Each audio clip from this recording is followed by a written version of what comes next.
हरे राम राम राम हरे हरे, हरे कृष्णा कृष्णा कृष्णा हरे हरे, हरे राम राम राम हरे हरे, हरे कृष्णा कृष्णा कृष्णा हरे हरे, हरे राम राम राम हरे। गुरुवे गौरचंद्राय राधिकाय तदालय कृष्णाय कृष्ण भक्ताय तद्भक्ताय नमः। हरे कृष्णा। सभी का अभिनंदन है, स्वागत है। हम लोग भगवत गीता की चर्चा कर रहे हैं प्रभुपाद जी की कृपा से। हम लोगों ने मुक्ति की परिभाषा को सीखा। मुक्ति का अर्थ क्या है?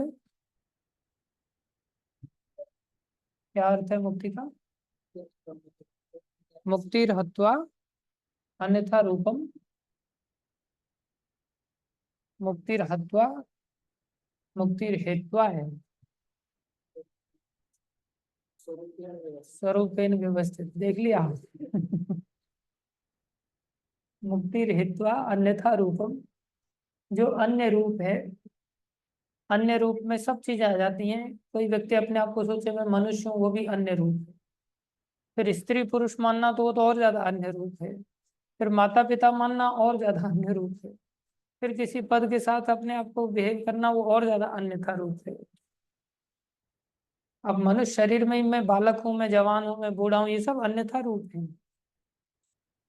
ये सब तो शरीर की आइडेंटिटी है, हमारी आइडेंटिटी नहीं है। हम थोड़ी बालक या जवान या बूढ़े थोड़ी होते। हमारी आत्मा की सत्ता एक जैसी है, और आत्मा का नाता ही भगवान के साथ माना जाता है। इसलिए स्वरूप भगवान के संबंध में ही होगा।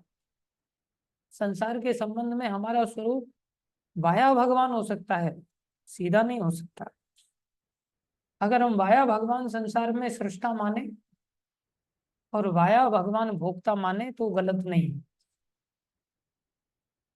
सृष्टा भोक्ता क्यों है? क्योंकि भगवान भी ऐसे हैं, हम उनके अंश हैं, तो हमारे अंदर भी वैसी भावना तो होगी। जब ऐसी भावना है तो लेकिन भगवान ने यहाँ बताया, प्रभुपाद जी ने बताया, चेतना में मैं हूँ। लेकिन दो प्रकार की चेतना मैं हूँ, एक कलुषित में हूँ, एक शुद्ध में हूँ। कलुषित में जिसमें आदमी सृष्टा और भोक्ता मानता है। भाई मैंने मकान बनाया, मैंने दुकान बनाया, मैंने बिजनेस डाला, मैंने फैक्ट्री बनाया, मैंने मंदिर बनाया, इस प्रकार से सृष्टा मानता है तो उस चीज का भोक्ता भी खुद ही बना रहेगा।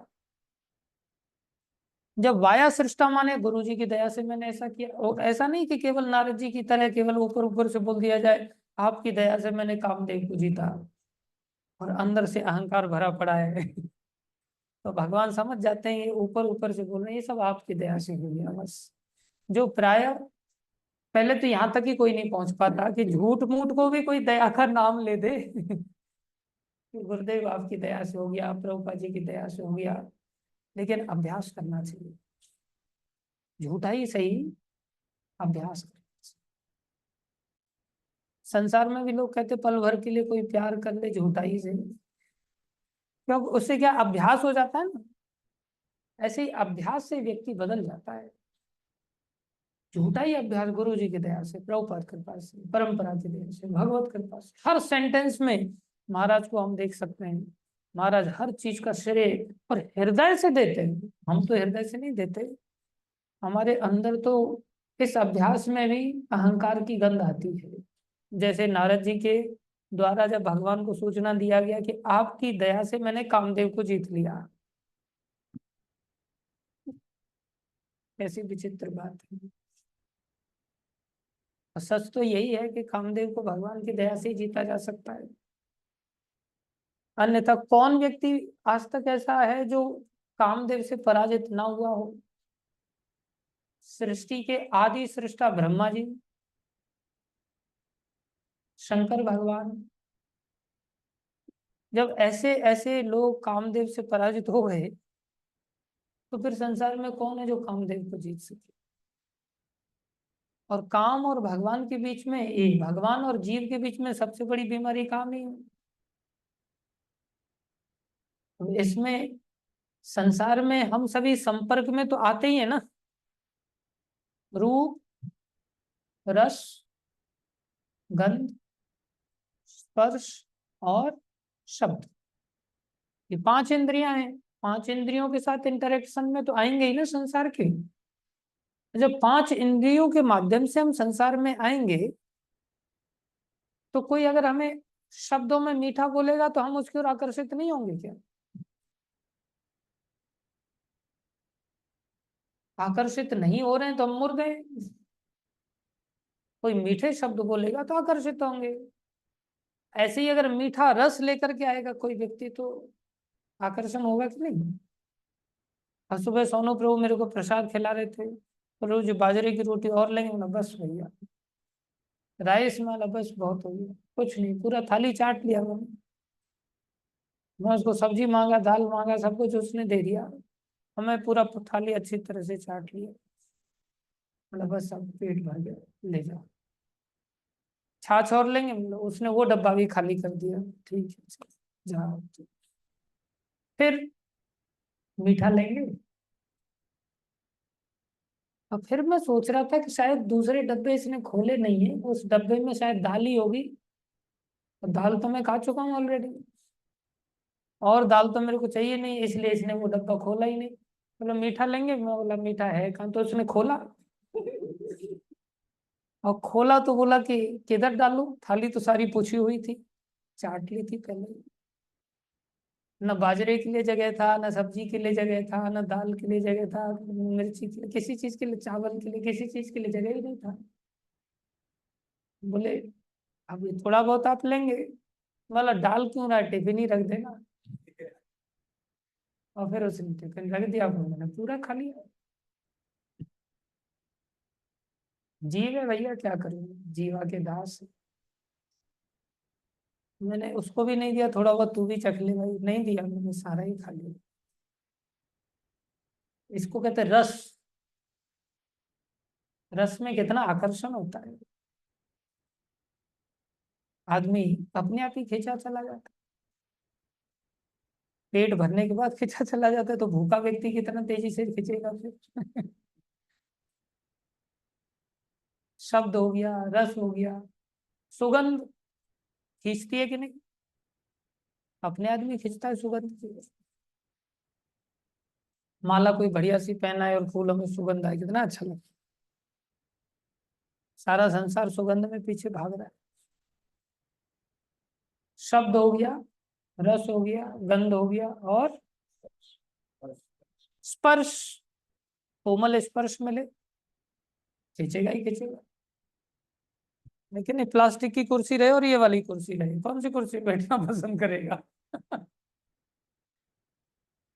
हाँ, ये नहीं रहे तो प्लास्टिक की कुर्सी पे ही बैठ जाएगा आदमी। लेकिन और कई बार क्या होता है ना, कल की शायद घटना थी, कल ही मैं क्लास लिया ना, और कल वो प्लास्टिक वाली कुर्सी पड़ी हुई थी यहाँ पर। हाँ, जनार्दन प्रभु खड़े हुए थे ना, तो बोले प्रभु जी बैठ जाओ। अब मैं सोच रहा हूँ वो वाली कुर्सी बिठा लेंगे, तब मैं उस पर बैठूंगा। ये हृदय की चोरी है कई बार। आप लोग मेरा अपमान मत करना है, इसे मैं बता दे रहा हूँ खोल करके, इसका मतलब ऐसा मत सोचना कि अपमान का अधिकार दे दिया जाए। तो मैं सोच रहा था प्लास्टिक की कुर्सी पे बैठ के कैसे, उसमें कंफर्टेबल नहीं है, थोड़ी धाक कम जमेगी उसमें, प्लास्टिक की कुर्सी है उसमें। कोई नहीं, फिर ये कुर्सी जैसे तैसे करके निकल के आ गई कहीं ना कहीं से। फिर इस पर राजा राम लोग ये वाला कपड़ा बिछा रहे थे। मेरे मन में इनसे लेके मैं ही कपड़ा बिछा देता, बेचारे बुजुर्ग आदमी ये क्या कपड़ा बिछाएंगे। मैं सोचा मेरी धाक कम हो जाएगी, मुझे बिछा रहे हैं, तो बिछा देते हैं। प्रतिष्ठा कितनी अंदर छुपी हुई है ना, कितना कोजी फील करना चाहता है आदमी, अच्छी जगह स्पर्श पाना चाहता है, अच्छी जगह बैठना चाहता है। और फिर रूप की तो क्या कहा जाए, आंखों के माध्यम से ही सबसे पहले माया घुसती है। ये जो रूप, रस, गंध और स्पर्श और शब्द, ये 5 की 5 चीजें कामदेव के पास हैं। जितने भी देवता हैं, सबसे सुंदर कौन है? कामदेव। और बड़े सुंदर अकेले नहीं चलते, वो अप्सराओं को लेके चलते हैं। तो गान टान भी बढ़िया होता है, तान तंबूरा भी बढ़िया बजते हैं। तो और इतना ही नहीं, ऋतु के अनुसार फूल खिला देते हैं, सुगंध बड़ी आती है, हवा बहा देते हैं, सुगंध ना आए तो हवा उस सुगंध को लेकर के आती है। पांच की पांच चीजें। हाँ, उनसे ऊपर कृष्ण हैं जिनके पास भी पांच चीजें हैं, वो भी खींचते, लेकिन वहां तक जाने कहाँ पहुंचने को काम मिलता है, बीच में ही गाड़ी अटक जाती है। और कामदेव का रूप कहाँ आता भी हमारे सामने, बताओ। दूसरे ही रूप खींच लेते हैं, संसार के रूप खींच खींच लेते हैं, संसार के शब्द खींच लेते हैं। कौन व्यक्ति है जो कामदेव से जीत जाए? इतनी बड़ी। और भक्ति मार्ग में सबसे बड़ी बाधा बोले काम ही है। फिर कामदेव का उद्धार हो सकता है?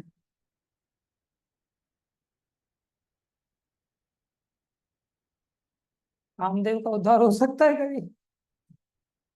सब वैष्णव लोग काम से घबराते हैं। और बिना वैष्णवों के कैसे कामदेव के कैसे, बिना वैष्णवों के सानिध्य के उद्धार कोई पा सकता है? और कामदेव को वैष्णव सानिध्य देंगे, आजा भैया तो। और भगवान घोषणा कर रहे हैं, सबसे बड़ा शत्रु है, इसको मार डालना, जिंदा नहीं छोड़ना, दूर मत भगाना, जान से मार देना। कामदेव का उद्धार कैसे होगा फिर? उनको अपने बारे में नहीं सोच में आता होगा कि इज्जत तो बहुत मिल रही है बोले मार्केट में। हर व्यक्ति खींच खींचा चलाता है मेरी ओर, हर व्यक्ति, सारे देवता पागल रहते हैं, पूरी त्रिलोकी में उनसे ज्यादा सुंदर कोई है ही नहीं। इतने सुंदर है। कौन व्यक्ति है जो रूप रस गंध स्पर्श और शब्द से कामदेव से जीत जाए?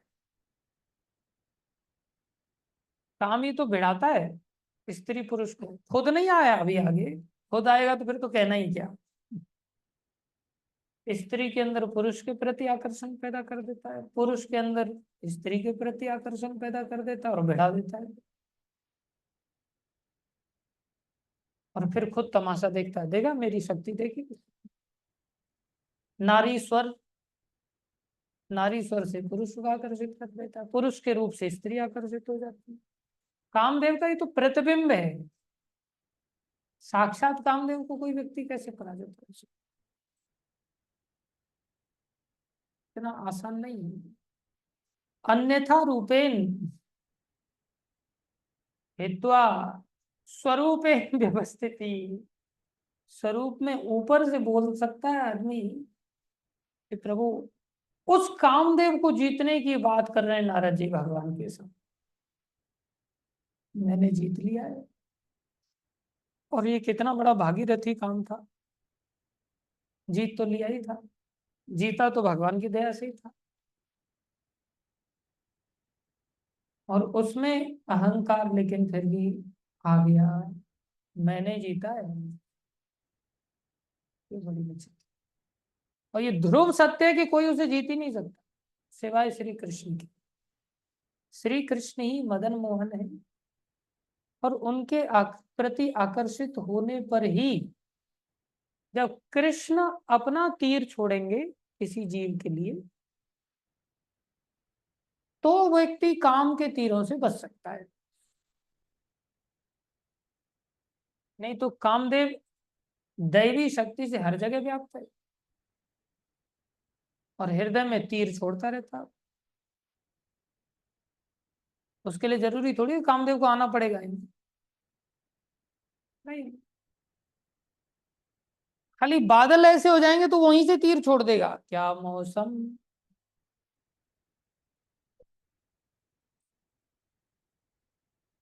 खाली बादलों से ही तीर छोड़ देगा। तो कहाँ से बचेंगे, कहाँ बचेंगे, कोई जगह है बचने की? इतना खतरनाक है। तो कृष्ण तीर छोड़े अपने नाम की रुचि का, और फिर नाम में व्यक्ति को आनंद आने लग जाए। अब ये धाम की कृपा के रूप में भगवान ने जो कृपा किया, ये धाम में एक सहज वृत्ति से रुचि आती है ना।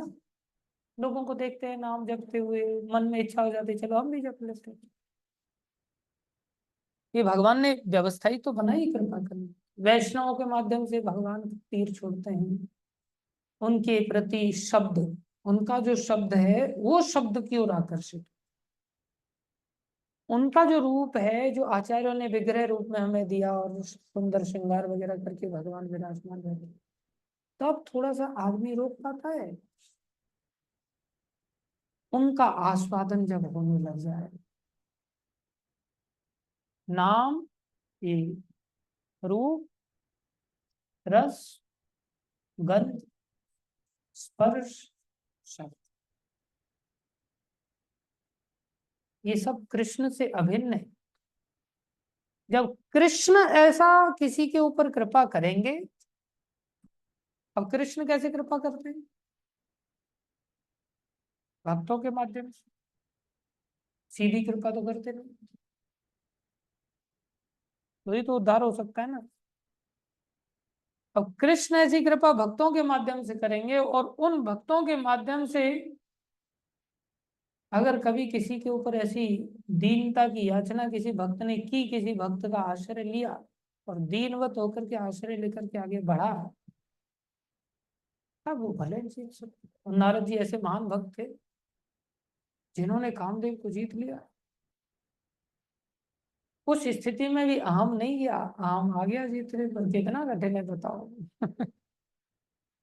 इसलिए ऐसे ही भक्त मानना बहुत बड़ी बात है। लेकिन क्या इन बातों को देवता होकर के कामदेव को नहीं समझ आता होगा कि भाई मेरा भी उद्धार होना चाहिए? कामदेव भी तो सोचते होगे मेरा उद्धार कैसे होगा। और भक्तों के पास जाने पर तो भक्तों को भगवान ने बोल दिया मार डालो, जिंदा मत छोड़ता है।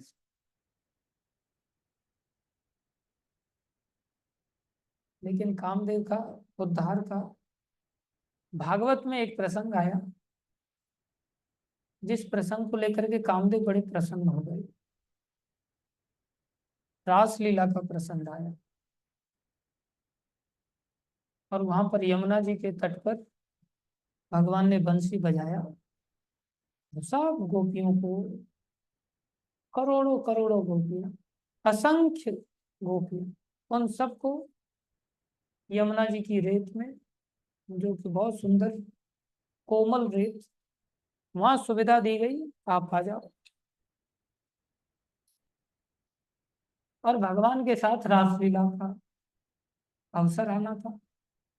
तो कामदेव बड़ा खुश हुआ, अब मुझे भगवान की सेवा करने का मौका मिलेगा। अन्यथा कामदेव को सेवा का मौका मिल सकता है क्या कहीं? कामदेव किसी वैष्णव की सेवा कर सकता है? अकेले व्यक्ति है जो वैष्णवों की सेवा नहीं कर सकते। बाकी सब कर सकते। लेकिन यहाँ आज ऐसी गोल्डन अपॉर्चुनिटी आई, एक प्रकार से सोच रहे हैं गोपियों की सेवा करने का मौका।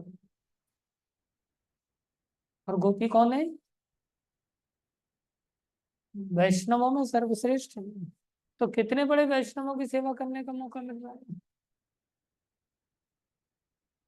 और इतने बड़े वैष्णवों की सेवा करने का मौका मिल रहा है, और उस वैष्णवों की सेवा से इवेंचुअली क्या हो रहा है? उस वैष्णवों की सेवा से इवेंचुअली क्या हो रहा है? हरे कृष्ण। गोपी किसके लिए रासलीला में गई है? भगवान की खुशी के लिए।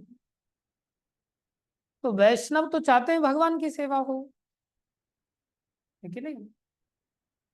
तो आज वो सोच रहे हैं कि आज मेरी वैष्णव सेवा भी होगी और कृष्ण सेवा भी होगी। और सीधा लॉटरी लगी है तो कितनी बड़ी लॉटरी लगी है। असंख्य वैष्णवों की सेवा करने का मौका मिलेगा। और भगवान श्री कृष्ण कितने प्रसन्न हो, मेरा उद्धार तो आज हो ही जाए। और उन्होंने वैसी हवाएं चलाना चालू कर दिया, काम चालू कर दिया। कितनी अच्छी बात थी। लेकिन भगवान कृष्ण घटघटवासी हैं, उन्होंने देख लिया अच्छा तो संसार में ये तो फिर प्रदर्शित हो जाएगा कि काम की वजह से गोपियों को भगवान की प्राप्ति हुई। फिर तो कामदेव भी भगवान को मिलाने वाला हो जाएगा। लेकिन हुआ क्या, जैसे ही भगवान आए कामदेव मूर्छित होके गिर गया। बोले इस क्षेत्र में तुम्हारा उद्धार नहीं होगा, ऐसे तुम्हारी सेवा स्वीकार नहीं की जा सकती। खैर वो घटना रासलीला की थी, और सुंदर रासलीला के प्रसंग है। काम का तो उपयोग है ही नहीं, ये तो राग है जो कि सुख के पीछे पीछे आता है। किसी चीज से हमें सुख मिलता है तो उसमें राग हो जाता है, और किसी चीज में दुख मिलता है तो उससे द्वेष होता है। सुख के पीछे की जो भावना जनरेट होती है उसे राग कहते हैं, और दुख के पीछे की जो भावना जनरेट होती है उसे द्वेष कहते हैं। और ये तो अज्ञान से आगे की सीढ़ियां हैं। अविद्या, अस्मिता, राग, द्वेष, अभिनिवेश, ये तो भगवान के बीच में बाधा है। ये भगवान से कैसे मिला सकते। इसलिए इस अन्यथा रूप में आदमी फंसी जाता है, सृष्टा और भोक्ता मानने के लिए विवश हो जाता है। अंश भी होने के कारण सृष्टा भोक्ता मानता है, और संसार में काम जो इतना बड़ा शक्तिशाली है जिसके चलते उसके अंदर राग और द्वेष निरंतर हृदय में बना रहता है, जिसके चलते भोक्तापन उसका सदा बना रहता है, उसको जीत पाना इतना आसान है। इसलिए भक्त बनने के लिए वाया कृष्ण हम सृष्टा हैं, और वाया कृष्ण ही हम भोक्ता हैं। वाया वैष्णवी हम सृष्टा हैं, दूसरे शब्दों में कहें, और वाया वैष्णवी हम भोक्ता हैं। वाया गुरु ही हम सृष्टा हैं, और वाया गुरु ही हम भोक्ता हैं। ये बात अभ्यास करनी पड़े। हर सेंटेंस में बोले नहा भी रहे हैं तो गुरु कृपा से, खा भी रहे हैं तो कृष्ण कृपा से, देख भी रहे हैं तो वैष्णव की दया से, बोल रहे हैं तो वैष्णव कृपा। ये बात चेतना में बैठ जाए, बोले अगर ऐसा बैठ जाए तो समझ लो उसकी चेतना शुद्ध हो गई। अब ये बैठेगी अहंकार के साथ, गुरु जी के सामने बोल देंगे या भक्तों के सामने बोल देंगे, लेकिन इसका अर्थ ये नहीं समझना कि अब हम सृष्टा भोक्ता का भाव चला गया है अंदर से और वाया वास्तव में आ गया, ऐसा नहीं है। उस वाया में भी कपट है। अब ये कपट धीरे धीरे जाएगा, अगर हम जुड़े रहेंगे परंपरा से तो धीरे धीरे अवश्य जाएगा, अवश्य जाएगा। विश्वास करना चाहिए, क्योंकि ये जो सुख है ना संसार का, जो राग द्वेष आदि से प्राप्त होता है, काम आदि से प्राप्त हो रहा है, ये जड़ सुख है। कैसा है? जड़ सुख है। और जड़ सुख शाश्वत नहीं होता, क्षणिक होता है, थोड़ी देर के लिए होता है। तो संसार में जब इस जड़ सुख के अंदर पड़े रहेंगे तो जड़ सुख से बाहर आने के लिए हम नेचुरली भी बाध्य हो जाते हैं। जैसे कोई सुअर प्रयास थोड़ी कर रहा है बाहर निकलने के लिए, उसको तो उस प्रोसेस के अंतर्गत, इवॉल्विंग जो प्रोसेस है प्रकृति के द्वारा, जो भगवान के द्वारा दिया गया, उसके द्वारा वो बाहर निकल के आ ही रहा है ना, ऊपर की योनियों में उसको आने को मिल ही रहा है। ऐसे ही इस शरीर में भी नेचुरली हमारे अंदर एक इवॉल्विंग ये प्रोसेस है कि हम भोगों को भोगने से, अगर भक्तों का सानिध्य मिल जाता है, अगर साधु शास्त्र का सानिध्य मिला रहता है और हम उसे पकड़ के रहते हैं, तो निश्चित रूप से इस शरीर में भी जड़ सुख का हम अनुभूति कर पाएंगे। बस थोड़ी सी दिमाग की बत्ती जलनी चाहिए। इसलिए शास्त्र से, साधु से, गुरु से जुड़ा हुआ व्यक्ति कभी भोग में फंस भी जाता है, वहां से उसे निकलने में देर नहीं लगती, निकल जाता है। ऐसे थोड़ी कह दिया गीता में भगवान ने, अपिचे सुदुराचारो भजते माम अनन्य भाग साधुरेव समंतव्य। कोई सुदुराचार भी करते हुए पाया जाए, उसको भी बोले भजन में लगा हुआ व्यक्ति है तो साधु मान लो, उसको कभी साधु से नीचे मत मानना। अब भजन में ऐसे ही थोड़ी लगेगा, थोड़ा बहुत सत्संग उसे मिला होगा, थोड़ा बहुत खोपड़ी में चीजें बैठी होंगी तभी तो दो चार माला घुमाएगा, नहीं तो कैसे घुमा लेगा।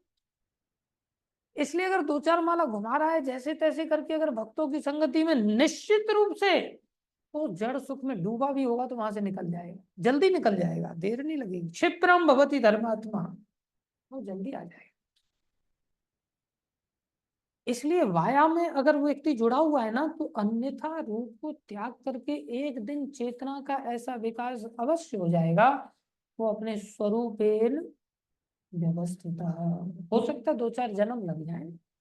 उसकी सीरियसनेस पर निर्भर करता है कि कितना गंभीरता से वाया को महत्व दे रहा है। वाया लात मारे, फटकारे, दुत्कारे, हर स्थिति में बस वाया नहीं मिटना चाहिए जीवन में से। गुरुजी रोज जूते मारे, रात को रोज सुबह में झाड़ू लगाए, 100 झाड़ू लगाए, 100 जूते मारे, तो भी गुरु का त्याग नहीं करना चाहिए। गुरु का त्याग, प्राय हम सब लोग डांट फटकार जब हमें पड़ जाती है तो मन में ऐसा आ जाता है, यार गलत गुरु के चक्कर में फंस गए, जबको सही डांट रहे हैं। और ये भाषण दे रहा हूं मैं, मेरे ऊपर भी जब डांट पड़ती है तो मेरा भी हृदय ऊपर नीचे होने लगता है, इतना सहज नहीं है। भाषण देना अलग बात है, ऊपर नीचे ना हो तो मुंह तो उतर ही जाता है भाई। मुंह भी ना उतरे आइडियली। गुरुजी का त्याग तो तब किया जा सकता है कि गुरुजी अगर स्त्री संगी हो जाए और मायावादी हो जाए, दो स्थिति में अगर गुरुजी ऐसे हो जाए तो गुरु का त्याग किया जा सकता है। उसमें भी ऐसा नहीं कि गुरुजी ने इस स्त्री के साथ ऐसा करते हुए पकड़ लिया, अब त्याग कर दे, नहीं। क्या हम पिता को दारू पीने पर पिता का त्याग कर सकते हैं? क्या वो हमारे पिता नहीं रहेंगे फिर? उस स्थिति में भी उनको प्रेम से, सम्मान पूर्वक समझाना होता है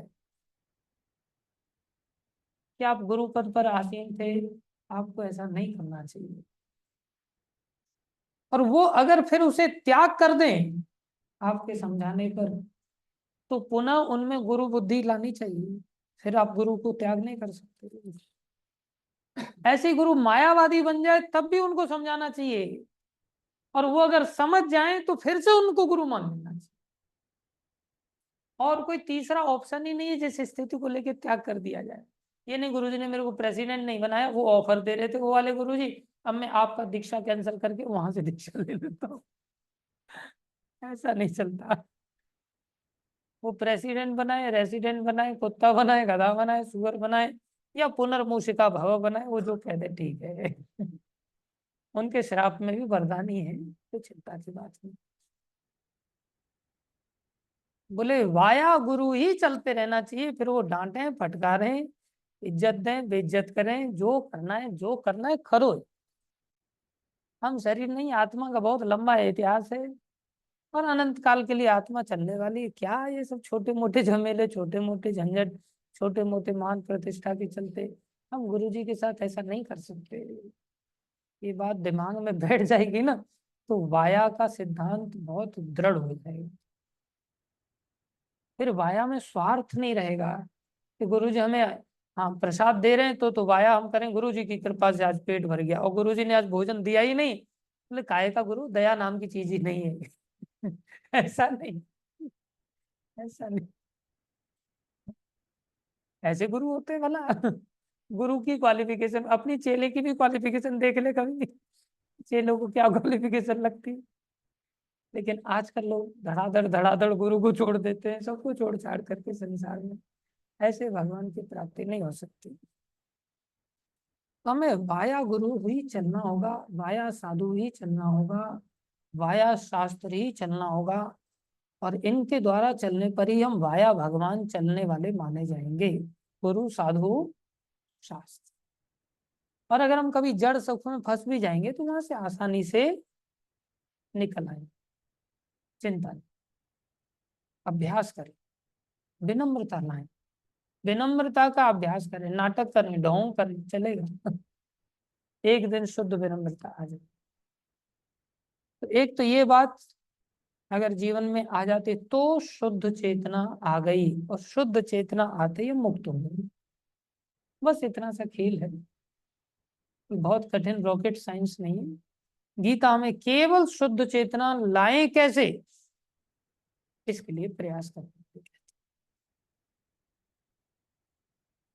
दूसरा चीज, परम पूर्ण की परिभाषा हमने सीखी थी। परम पूर्ण क्या है? बोले केवल कृष्ण परम पूर्ण नहीं है। ऐसी विचित्र बात है, केवल कृष्ण परम पूर्ण नहीं है। और कृष्ण के बारे में ईशोपनिषद कहता है, ओम पूर्णमदः पूर्णमदम पूर्णात् पूर्णमुदच्यते पूर्णस्य पूर्णमादाय पूर्णमेवावशिष्यते। पूर्ण में बोले पूर्ण घुसा दो अंदर तो भी पूर्ण ही बचते हैं, और पूर्णात पूर्ण मेवा, पूर्ण में से पूर्ण निकाल लो, पूर्ण मेवा अवशिष्यते, पूर्ण में से पूर्ण निकालने पर भी पूर्ण ही बच रहे हैं। कृष्ण तो इतने पूर्ण है, और कैसे कह दिया कि केवल कृष्ण पूर्ण नहीं है? केवल कृष्ण पूर्ण नहीं है। कृष्ण पूर्ण तब होंगे जब कृष्ण हमारे साथ में, कृष्ण को कहा जाए कि हाँ, कृष्ण को हमारा साथ भी अगर मिल जाए तो कृष्ण पूर्ण। तो हमारे हाथ में है कृष्ण को पूर्ण बनाना या अपूर्ण बनाना।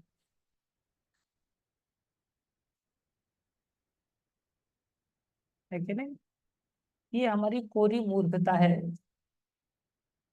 कि कृष्ण हमारे साथ में पूर्ण होंगे।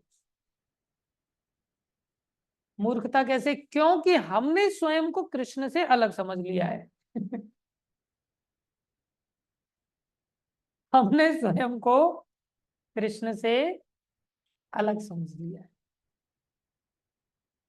जबकि हैं हम कृष्ण की शक्ति। तो जब कृष्ण की शक्ति है तो शक्ति के अलग करके शक्तिमान को देखना मूर्खता है ना।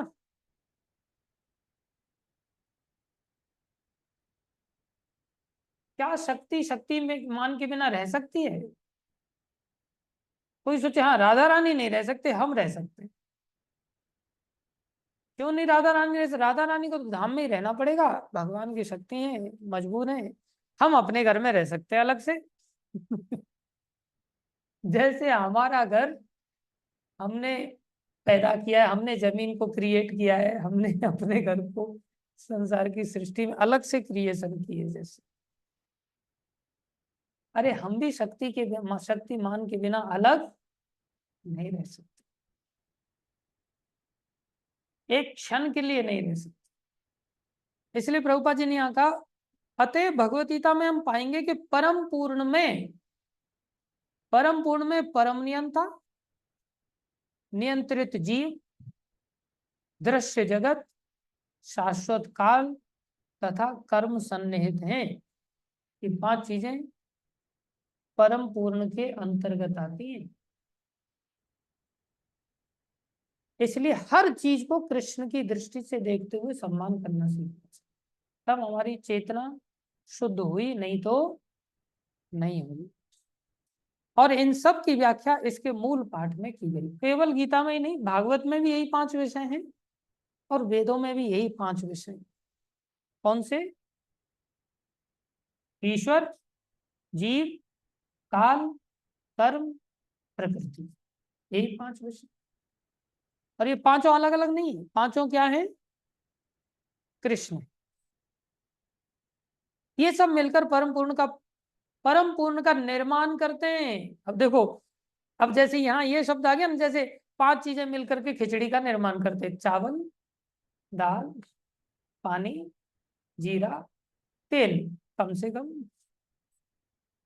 और भी चीजें, नमक है, मिर्ची है, हींग है, बहुत सारी चीजें। लेकिन उदाहरण के लिए कोई कहे 5 चीजें या 10 चीजें खिचड़ी का निर्माण कर, हर व्यक्ति अपनी जगह पे बैठ जाए, मेरी वजह से खिचड़ी बन रही है।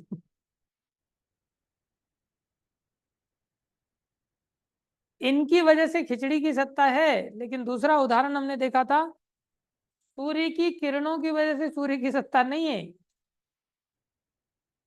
सूर्य की सत्ता की वजह से किरणों की सत्ता है। ऐसे ये 5 चीजों की सत्ता या 4 अन्य चीजों की सत्ता कृष्ण की सत्ता की वजह से है। इसलिए मिलकर के कृष्ण बना रहे हैं, मिलकर के परम पूर्ण बना रहे हैं। इसका अर्थ ये नहीं रहना चाहिए कि हमारा योगदान है, ये तो कृष्ण का ही योगदान है। इसमें अहंकार नहीं करना चाहिए, इसमें उल्टा ऐसा सोचना चाहिए कि यार मेरे को भी योगदान में ले लो, मेरे को भी इस टीम का मेंबर बना लो। जैसे वो गया ना, हाँ, प्रलंबासुर, भगवान तो खेल ही रहे थे, कृष्ण बलराम दोनों अपना पार्टी बना करके एक दूसरे के साथ रस्सा कसी का गेम खेल ही रहे थे। इतनी देर में ये भी गोपालक मेरे को भी खिला सकते, अच्छा आ जा भैया आ जा, तेरी भी जन्म। तो उसमें उद्धार किसका हुआ? प्रलंबासुर का हुआ। ऐसा नहीं था कि उसकी वजह से खेल रुका हुआ था। उसकी वजह से खेल नहीं रुका हुआ था। भगवान की परम पूर्णता में कमी नहीं है। हवाई जहाज तोड़ के जा ही रहा है, एक स्क्रू खोल के गिर जाए, हवाई जहाज नीचे गिरने वाला नहीं है। स्क्रू को सोचना चाहिए भैया मेरे को भी ले लो तो मैं भी उड़ के अमेरिका चला जाता हूँ बिना वीजा के, नहीं तो यहाँ तो ठोकर खाऊंगा। ऐसे हम लोग सब प्रलंबासुर के भाई लोग हैं। और जैसे तैसे करके ऊपर से ऐसा रूप बनाया है किसी ने, जैसे मैंने लाल कपड़े का रूप बनाया, ऐसा लग रहा है ज्यादा बड़ा भक्ति वाला गोप है। जैसे राम प्रभु ने राम मूर्ति प्रभु बन करके ऐसा वेश बन, अंदर से प्रलंबासुर का बाप है ये। सही बोल रहा हूँ गलत बोल रहा हूँ? देखा,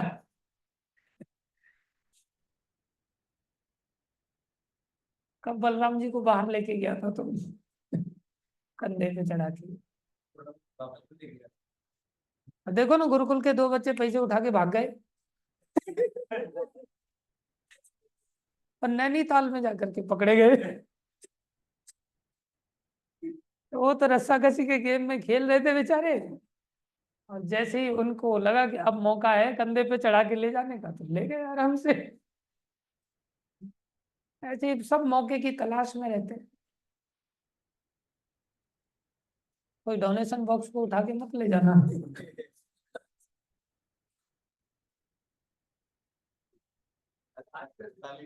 खाली कर दिया है। बड़े दुख की बात है, खाली हो गया है। अब तो केवल बोझ ही बोझ आपको लेकर के जाना पड़ेगा, और कुछ नहीं हो सकता। कई बार लोग असली रूप दिखा देते, बाद में चल करके दिखाते हैं। कुछ लोग थोड़ा जल्दी दिखा देते, कुछ लोग थोड़ा देर से दिखाते हैं। लेकिन प्रलंबासुर का असली रूप तो निकल, लेकिन किसी का सिर फोड़ के कल्याण हो जाता है तो किसी का असलियत में वो अच्छा भक्त बन जाता है कि नहीं? जैसे विनोद प्रभु हैं, असलियत में अच्छे भक्त बन गए, आए थे प्रलंबासुर से भी बड़े अघासुर बन करके, है कि नहीं? लेकिन हम अच्छे भक्त बन गए, आसक्ति का त्याग कर दिया। हाँ, क्या नहीं, असुर तो फिर गोपियां भी बाद में बनी थी कृष्ण लीला में। लेकिन उनको ये पता चल गया था कि भाई ये साधारण है, भक्त उद्धार हो गया ना उनका, पूतना का उद्धार बन गया। उद्धार हो गया तो गोपियों ने फिर पूतना बन करके व्यवहार किया। भगवान जब नहीं आए तो पूतना असुर थोड़ी रही फिर, तो रोल निभाया गया एक प्रकार से। कहने के लिए मैं असुर बोल सकता हूँ किसी को, लेकिन भक्त बन गए ना। तो हमें ऐसा सोचना चाहिए कि हम कब सहयोगी बन जाए, कब मिल करके हम भी परम पूर्ण की कैटेगरी में आ जाएंगे। अभी हम पूर्ण नहीं है। और गलती भगवान की नहीं, भगवान ने हमें निकाल के बाहर नहीं किया है, हम स्वयं ही टीम से बाहर हो गए। ये सबसे बड़ी समस्या, और यही परम पूर्ण परम सत्य कहलाता है। यही परम पूर्ण तथा परम सत्य पूर्ण पुरुषोत्तम भगवान श्री कृष्ण हैं। सारी अभिव्यक्तियां उनकी विभिन्न शक्तियों के फलस्वरूप हैं। कोई भी अभिव्यक्ति देखिए, वे ही परम पूर्ण है। आगे बढ़ते हैं थोड़ा सा। भगवत गीता में यह भी बताया गया है, निर्विशेष ब्रह्म भी पूर्ण परम पुरुष पुरुष के अधीन है। अब भगवान कृष्ण के अलावा निर्विशेष ब्रह्म की भी चर्चा की।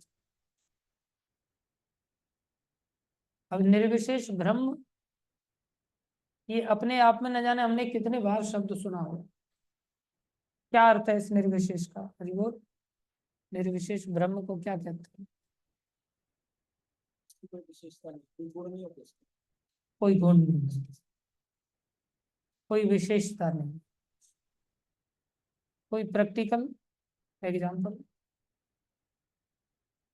जैसे कि स्पेस वैक्यूम है, वैसे स्पेस में वैक्यूम है अभी, लेकिन उसके कुछ ऐसे क्वालिटीज नहीं होती।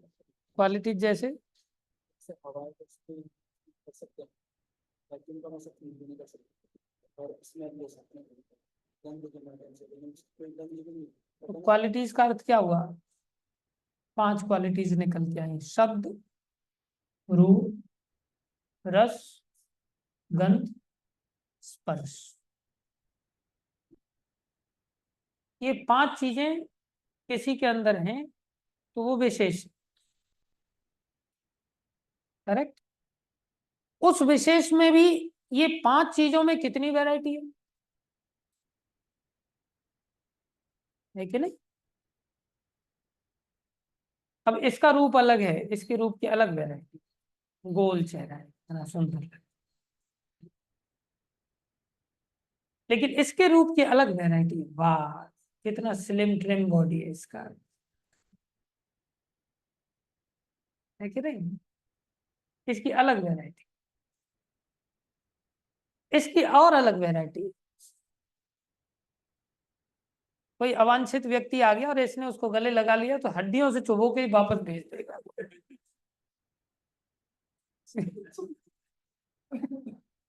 ये हड्डी पहलवान, हड्डियां ही चुभो देगा उसके अंदर। जैसे सुदामा जी भगवान कृष्ण को गले लग रहे थे ना, तो सुदामा जी सोच रहे थे मेरी हड्डियों से कृष्ण को दिक्कत हो रही होगी, इसलिए उन्होंने छोड़ दिया। जो कोई अवांछित किस्म का मंदिर में आ जा, ये उसको पकड़ के गले पकड़ लेना अच्छी तरह से, तो बेचारा हाथ जोड़ के बोले विशेष वैरायटी है, इससे बाहर जाता हूँ मैं। तो सबकी अपनी यूनिक वैरायटी है, शब्द रूप रस गंध के अनुसार है कि नहीं?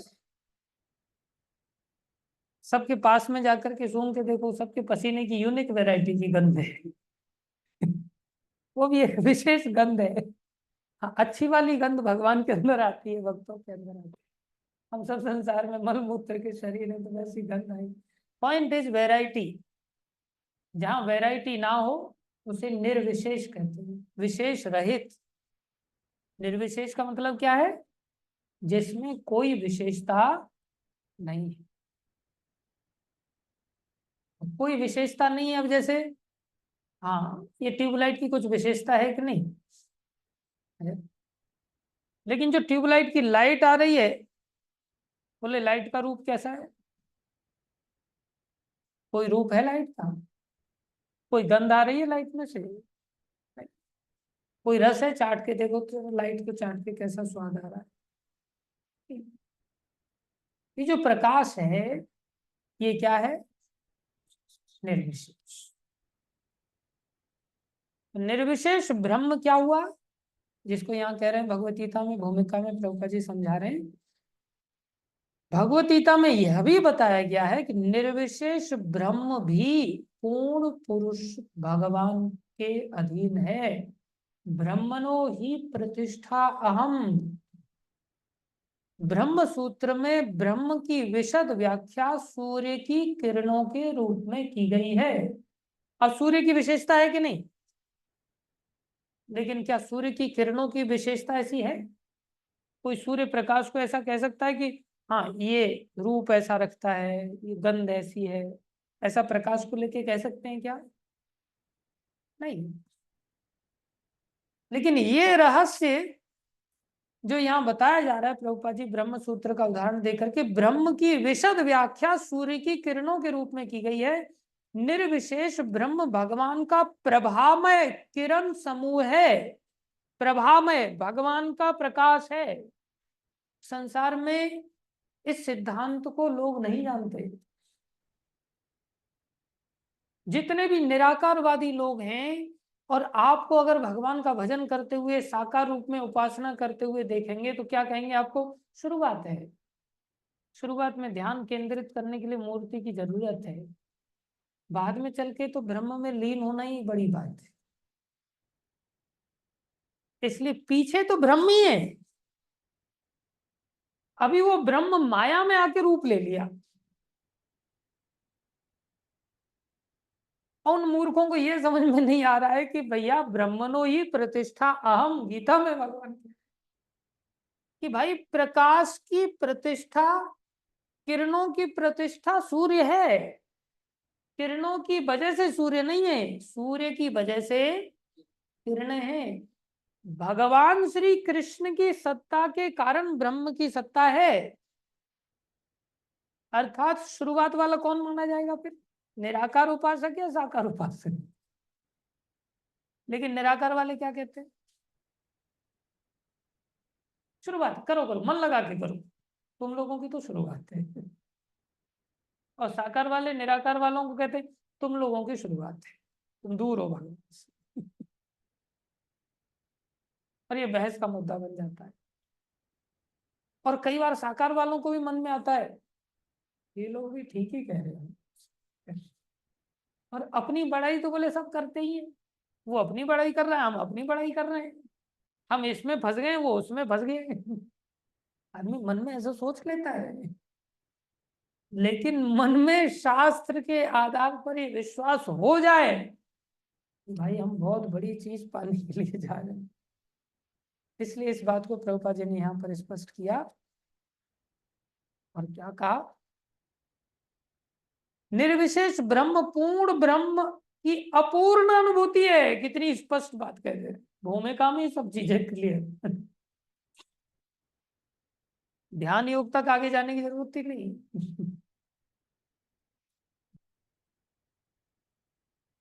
अपूर्ण अनुभूति, और इसी तरह परमात्मा की धारणा भी है, ये भी बड़ी बात है। और जबकि परमात्मा रूप तो भगवान का विष्णु रूप ही है। परमात्मा रूप ऐसा नहीं है कि परमात्मा रूप में भगवान का प्रकाश निकल के आ रहा हो, प्रकाश में रूप नहीं है। परमात्मा रूप कौन सा है? कौन सा है? विष्णु रूप। और भगवान का रूप कौन सा है? कृष्ण रूप। विष्णु रूप नहीं है क्या? फिर परमात्मा में और भगवान में क्या अंतर रहा?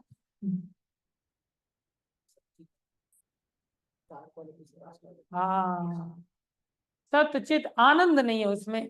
क्यों आनंद नहीं है? वो भी विष्णु है, वो भी विष्णु है। क्यों क्वालिटीज एक्स्ट्रा हो गई उनमें, और उनमें कैसे कम हो गई? वो विष्णु नहीं है? भगवान से विष्णु, कृष्ण भगवान से विष्णु है, कौन से वाले? कृष्ण भगवान से विष्णु आ रहे हैं। हाँ, विष्णु आए हैं तो वो सच्चिदानंद नहीं है? विष्णु भक्त है, सच्चिदानंद विष्णु स्वरूप सच्चिदानंद नहीं है? नहीं है। क्यों विष्णु भगवान नहीं है?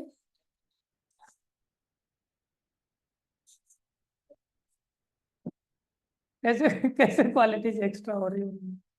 चार क्वालिटीज एक्स्ट्रा तो भगवान में भी और विशेषता है, लेकिन परमात्मा में और भगवान में क्या अंतर है?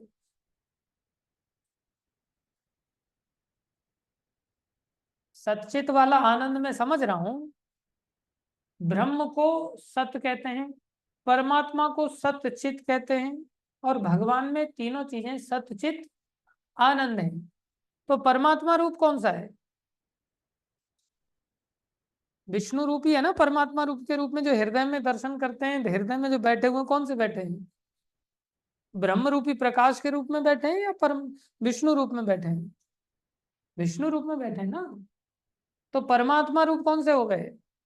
विष्णु रूप। अब विष्णु रूप कौन है? भगवान है या परमात्मा है?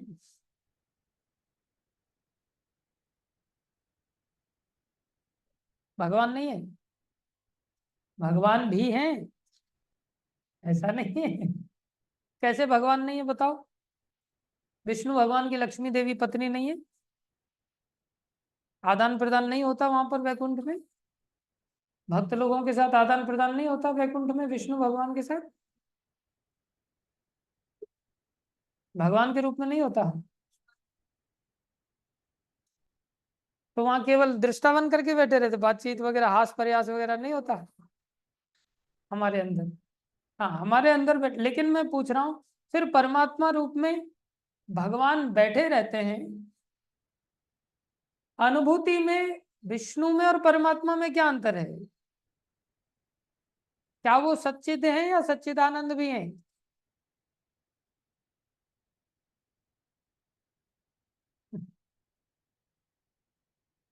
आ रहा है इसमें ये विषय, प्रभुपाद जी समझाएंगे।